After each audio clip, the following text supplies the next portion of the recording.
উনি তখন বলছেন, আজ্ঞা গুরু কি প্রয়োজন? অনেকের প্রয়োজন আছে, তবে গুরুবাক্যে বিশ্বাস করতে হয়। অনেকের প্রয়োজন আছে বলতে কারো কারো গুরু ছাড়াই হয়ে যেতে পারে। ভগবান শ্রীরামকৃষ্ণের যেমন প্রয়োজন ছিল না, কিন্তু তবু করেছেন। আর এইখানেতে উনি অনেকের প্রয়োজন আছে যখন বলছেন আচার্যবান পুরুষ বেদ। আচার্যবান পুরুষ, বেদ মানে জ্ঞান, তিনি জ্ঞান।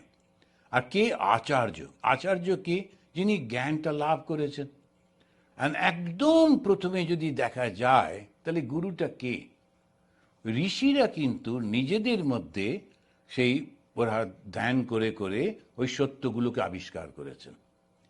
তো তার গুরু কে ছিল? অবশ্যই বলতে পারা যায় তার গুরু হচ্ছেন ব্রহ্মা। ব্রহ্মা স্রষ্টা, তার মনের মধ্যেই ভাবটা দিয়েছেন, সেই ঋষিরা বসে তারা সেটা করছেন।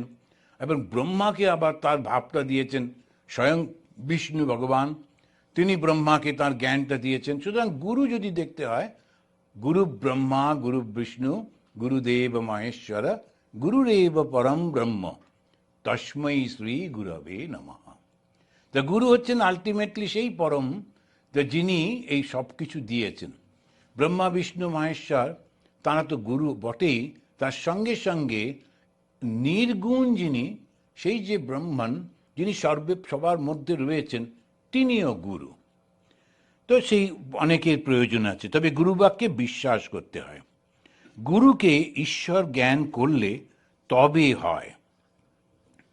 এখন তাই বৈষ্ণবরা বলেন গুরু কৃষ্ণ আর বৈষ্ণব। কৃষ্ণ হচ্ছেন ভগবান, গুরু হচ্ছেন শিক্ষক, যিনি ওই ভগবানকে পরিচয় করিয়ে দেন। আর যারা পরিচিত হয় তারা হচ্ছে বৈষ্ণব। গুরু কৃষ্ণ বৈষ্ণব তিনের দয়া হলো, একের দয়া বিনে জীব ছাড়ে খারে গেল। এরকম ছোট্ট ছোট্ট কবিতার মধ্যে দিয়ে খুব সুন্দর করে শেখাতেন। একটা হচ্ছে আমি নিজে, একটা হচ্ছে আমি ওইসব কথাগুলো শুনলামই না। গুরু যিনি, তিনি সেই ভগবান, মানে গুরু মানে সেই শিক্ষক।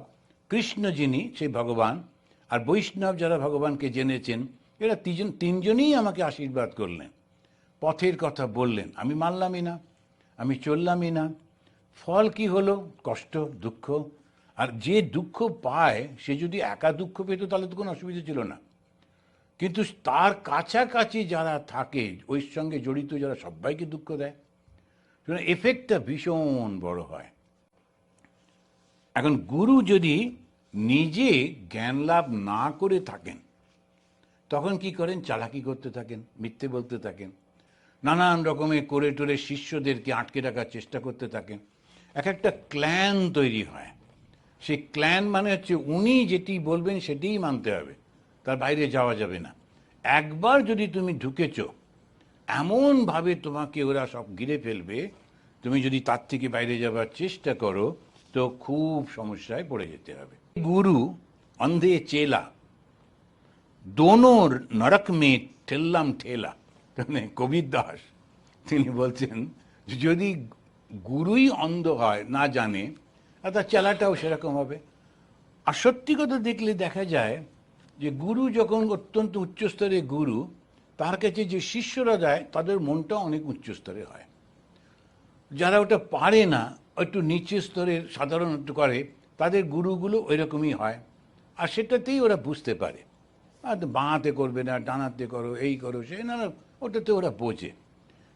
এই করে টোরে শেষমেশ এমন একটা জায়গায় গিয়ে পৌঁছয়, এটা ছোঁবো না, ওটা খাবো না, একে ধরবো না, ওকে দেখবো না, করে টোরে একটা কাকুনের মধ্যে ঢুকে গিয়ে বসে থাকে।